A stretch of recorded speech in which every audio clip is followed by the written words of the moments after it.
बिस्मिल्लाहिर्रहमानिर्रहीम। टेस्टी। जी हाँ, आज हम बनाएंगे बहुत ही टेस्टी ब्रेड मलाई। रस मलाई तो आपने यकीनन खाई होगी, लेकिन ब्रेड मलाई खाने के बाद आप रस मलाई को यकीनन भूल जाएंगे। इसे बनाने में सिर्फ 10 मिनट लगते हैं।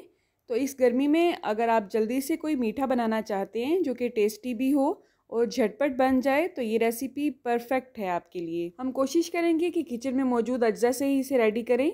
जो अज्जा मैं बताऊंगी, अगर आपके पास वो नहीं है तो उसकी बजाय जो ऑप्शन है वो भी आपको साथ बताऊंगी कि इसकी बजाय आप क्या इस्तेमाल कर सकते हैं। तो चलें इस दुआ के साथ आज की रेसिपी स्टार्ट करते हैं कि अल्लाह आप सबका दस्तरखान सजाए रखे और हम सबको सेहत और ईमान का रिज़्क अता फरमाए। टेस्टी। जी, तो यहाँ पे हम कोई सा भी पैन लेंगे और उसमें ऐड करेंगे 1 किलो दूध।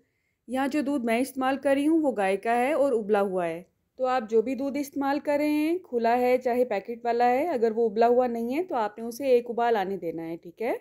उसके बाद हम इसमें ऐड करेंगे शुगर। मैंने यहाँ पे 5 से 6 खाने के चम्मच चीनी ऐड की है। आप अपनी टेस्ट के हिसाब से कम या ज़्यादा कर सकते हैं। आपका टाइम बचाने के लिए मैंने वीडियो की स्पीड को थोड़ा सा तेज़ किया हुआ है, ठीक है। तो एक दफ़ा दूध को आपने पहले उबाल लेना है और उसके बाद जब चीनी ऐड करनी है उसके बाद भी हम इसे एक उबाल आने देंगे। दूध में चीनी ऐड करने के बाद आपने इसे भूल नहीं जाना है, बल्कि वक्फे वक्फे से इसमें चम्मच हिलाते जाएं। यहाँ पे मैं आपको एक छोटी सी टिप देना चाहूँगी कि अगर आप लकड़ी का चम्मच इस्तेमाल करते हैं कुकिंग के लिए, तो मीठा बनाने के लिए एक चम्मच अलग ही रखें। कभी भी सालन पकाने वाला चम्मच मीठे के लिए इस्तेमाल मत करें। तो यहाँ पे हमने आधा कप ठंडा दूध लिया है और उसमें 1.5 चम्मच कस्टर्ड पाउडर ऐड किया है। मैं यहाँ पे वनीला फ्लेवर इस्तेमाल करी हूँ। अगर आपके पास कस्टर्ड पाउडर नहीं है तो आप इसकी जगह पे कॉर्नफ्लोर भी ऐड कर सकते हैं, ठीक है। अब जैसे ही दूध में उबाल आएगा, ये अमेज़ा हम थोड़ा थोड़ा सा करके इसमें ऐड करते जाएंगे और इसमें ऐड करते हुए चम्मच मुसलसल हिलाते जाएंगे, वरना इसमें फुटकड़ियाँ बन सकती हैं। तो बेसिकली हमने इसे थोड़ा सा पतला रेडी करना है। आप सोच रहे होंगे कि ये तो कस्टर्ड रेडी हो गया है, तो कस्टर्ड थोड़ा सा थिक होता है, इसे हमने थोड़ा सा रनी कंडीशन में रखना है इस तरह से। वैसे तो आप अपनी पसंद का कोई भी फ्लेवर ले सकते हैं कस्टर्ड पाउडर में, लेकिन इसमें वनीला वाला ही अच्छा लगता है। अब जैसे ही मज़ीद इसमें एक उबाल आएगा, हम चूल्हा बंद कर देंगे और इसे कवर कर देंगे और आएंगे अपनी रेसिपी के दूसरे स्टेप की तरफ। तो यहाँ पे हम किसी भी बाउल में ऐड करेंगे मलाई। अगर आपके पास घर की बनी हुई मलाई नहीं है तो आप डब्बे वाली क्रीम भी इस्तेमाल कर सकते हैं। ये मैंने 5 से 6 खाने के चम्मच लिए हैं, आप आधा कप भी ले सकते हैं। इसके अलावा हम इसमें ऐड करेंगे कंडेंस मिल्क, ये भी घर का बना हुआ है। अगर आप ये बनाना नहीं चाहते हैं या आपके पास है नहीं तो आप इसकी जगह पे पाउडर शुगर भी ऐड कर सकते हैं। इसके अलावा हम इसमें लेंगे ड्राई मिल्क पाउडर। अच्छा, मेरे पास यहाँ पे कोकोनट मिल्क पाउडर था तो मैं वो इस्तेमाल करी हूँ और इससे बहुत ही अच्छा टेस्ट आया, आप यकीन करें। अगर आपके पास ये नहीं है तो आप आम मिल्क पाउडर जो कि नीडो वगैरह होता है वो भी इस्तेमाल कर सकते हैं, लेकिन ये मार्केट में बहुत इजीली अवेलेबल है और जस्ट 130 रुपये का मैंने ये ख़रीदा था।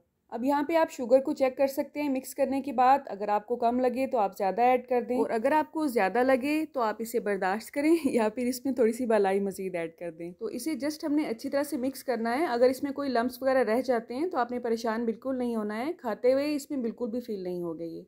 अब हम यहाँ पे लेंगे 6 ब्रेड के पीसेस। इसके कॉर्नर्स को हम रिमूव कर देंगे। अगर आप नहीं रिमूव करना चाहते हैं तो कोई मसला नहीं है, खाने तो हमने खुद ही हैं। लेकिन अगर आप इसे मेहमानों के लिए बना रहे हैं तो इसे रिमूव कर दें तो बेहतर है, क्योंकि अक्सर लोगों को ये अच्छे नहीं लगते हैं।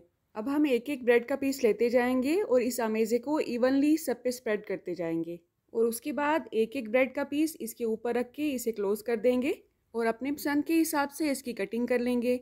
मैंने इसे इस शेप में काटा है और मुझे पता है आप मुझसे भी ज़्यादा क्रिएटिव हैं, इसकी आप डिफरेंट शेप्स काट सकते हैं। कटिंग करने के साथ साथ ही हमने जिस भी ट्रे में, जिस भी डिश में इसे प्रेजेंट करना है उसमें हम इसे सेट करते जाएंगे। कोशिश करें कि इसे बहुत ज़्यादा गहरे बाउल में सर्व ना करें। अब जो रबड़ी मिल्क या कस्टर्ड मिल्क जो हमने रेडी किया था वो इस पर ऐड करते जाएंगे और इसे आपने बहुत ज़्यादा इसमें भिगोना नहीं है, बस इतना ही ऐड करना है कि ये आधे आधे इसमें डिप हो जाएं।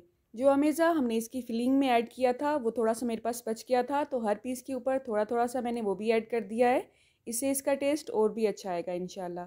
अब डिश तो हमारी रेडी है। अब इसका थोड़ा सा मेकअप शेकअप हम करेंगे ताकि ये देखने में मज़ीद अच्छी लगे।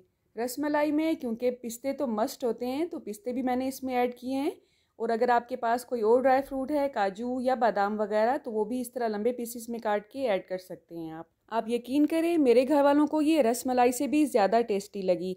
तो आपने मेरे कहने पे एक दफ़ा ये ज़रूर बनानी है और कमेंट बॉक्स में अपना एक्सपीरियंस ज़रूर शेयर करना है। आप कहाँ से और किस सिटी से मेरी वीडियोस को वॉच करते हैं, अगर आप मुझे बताएंगे कमेंट बॉक्स में तो मुझे बहुत खुशी होगी। अल्लाह हम सबको सेहत और ईमान का रिस्क अता फरमाए और हम सब के रिस्क में कसरत से ज़्यादा बरकत और आसानी अता फरमाए। रुके रुके सुने, जाने से पहले वीडियो को लाइक कर दें, अच्छी लगी तो शेयर कर दें और सब्सक्राइब करने के बाद बेल का आइकन भी ज़रूर प्रेस करें। जज़ाकल्लाह। मेरी नेक्स्ट वीडियो तक अल्लाह हाफिज।